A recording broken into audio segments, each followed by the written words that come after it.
Hello everyone. Today Juliana and myself would like to talk to you about a very talented guy by the name of Aaron Swartz.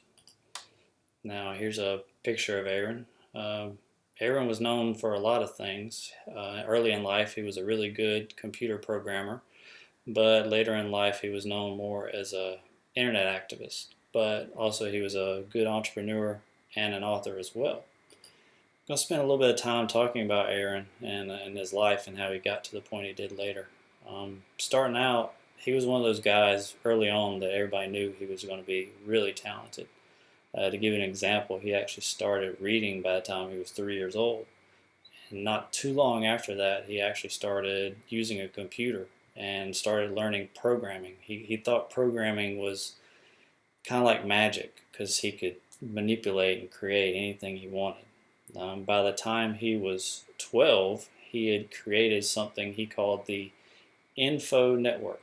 Now, the way I could best describe it is it was pretty much Wikipedia before it was Wikipedia. What it was a website where anybody could go in there and create a topic about anything they had knowledge on. So if they knew how to mine gold, they could go in there and create a topic and describe how to mine gold. So the other people could come in later and read about it and learn.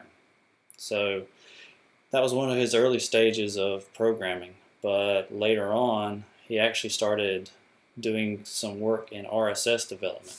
Now, if you're not sure what RSS is basically a feed that comes from major news websites like CNN and Fox News, places like that, and they have their own little feed that gives a short little information about current events. And an RSS feed basically gets those small little news information, and you can put it on a blog or places like that.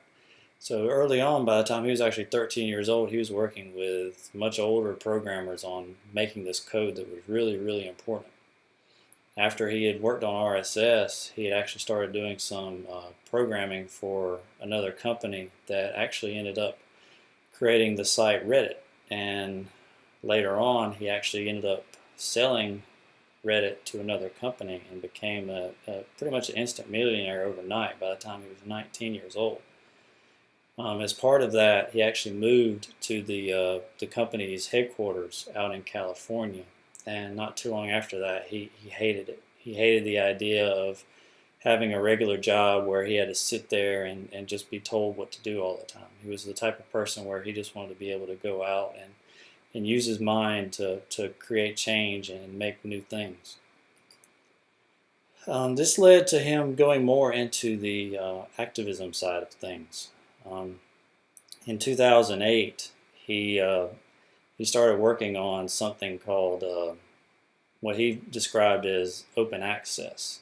Now, he created his own, what he called a manifesto, which stated that pretty much all information should be available to anyone if it's of value. So later on, he got involved in something called PACER. Now, what PACER is a federal program to where you can go in and get copies of federal documents, such as court records, things like that. Now, this is all public knowledge that you can get, but PACER requires you to pay a fee to get those documents at a rate of about 8 cents per page. But you can imagine you use it a lot and get a lot of pages that could add up real fast.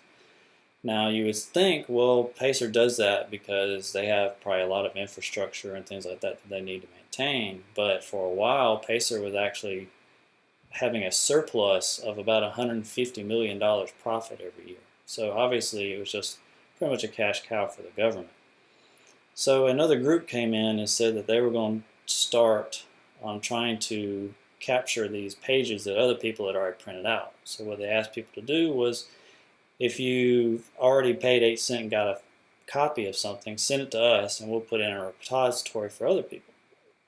Well, Aaron heard about this and said, well, I can create a code that can go into the PACER system and get all those documents. So Aaron did that. He got all those documents and ended up catching the attention of the FBI. And the FBI did some investigations and actually ended up clearing him of any wrongdoing. So after that, he created the site called Demand Progress, which was about open access and things like that. He was a big player in the Stop Online Privacy Act, which was called SOPA. Now this started in, I believe, 2010. What SOPA was, it was a act basically shut down any site that had pirated or copyrighted material on it that wasn't authorized. So you could imagine what that would do to sites like, for instance, YouTube or something like that that had copyrighted material on it. Very quickly, the whole site could be shut down. So Aaron, with his Demand Progress team, and this picture here is of him actually speaking at a rally for it. He actually got some major corporations to band together, and they actually had a day where sites like Wikipedia actually shut down for a day, and their sites went black with a message that said, hey, if this bill passes, this is what will happen to this site. So it caught the attention and actually caused the act to be closed. So it was a really major thing for him. But while he was going on with that, he was fighting with the what became known as the JSTOR case. Now, JSTOR is the main thing that we're going to talk about today. And JSTOR was an application that stored educational material. Now, say, for instance, a research company was working on a new drug or some trials or something like that. After they had done all their work, which in a lot of cases was actually paid for by the government, after that, those documents would actually be put into a system like JSTOR, and people would have to pay money to actually view those documents. So you can imagine all the issues that caused for people when they said, well, this is taxpayer-funded work that we can't access unless we pay money to another third party to pay for it.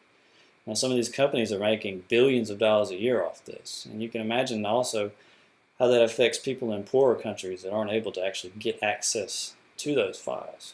So Aaron, like he heard about this, and he created a program that would go in and start copying those files. And what he ended up doing was he put a laptop and a hard drive in a closet at MIT and hooked it up to MIT because MIT had free access to JSTOR, and started copying those files. And the government found out about it, and what the government did was they put in a webcam, and the webcam caught Aaron coming in, swapping out some hard drives. And they ended up, with that material, started pressing charges on him, some federal crimes and stuff like that, saying that he had, illegally copied some stuff, even though it was open for everybody, supposedly. So turns out Aaron had to fight this for a few years. He ended up actually getting a bunch of federal charges on him, and at one point they were actually going to try to make him serve 50 years. The prosecutors had actually even told his parents that they were pretty much using Aaron as a scapegoat to try to deter other people from doing this. So progress went on with this, and it just became too much for Aaron. And he finally, the government came back and said they were going to give him 6 months in minimum security prison, and he came back and said he wanted to go to trial. And the stress of the upcoming trial was too much for him, and he ended up committing suicide. So you can imagine the backlash that caused when someone as influential as Aaron had taken his own life because of trying to fight for things that many people thought were really just causes, like his open access cause. So after his death, they tried to pass something called Aaron's Law, which would significantly reduce some of the federal crimes that could be charged on people who were trying to lawfully help. And actually that law ended up actually getting stopped in committee because of some third-party interference. So, in other things, after his death, he had a lot of foundations picked up his open access cause and tried to, help get other people to understand the cause and to work to get people to be able to access anything that should be public knowledge instead of having to pay money for it. So, here's the last thing. What we should talk about. Now, there's a few things we could talk about, but the main thing is open versus proprietary information. Now, do you think that, just like Aaron did, do you think that we should have open access to any documentation that is of value to people? Do you think people should have to pay money to view something that that would be a good help to other people?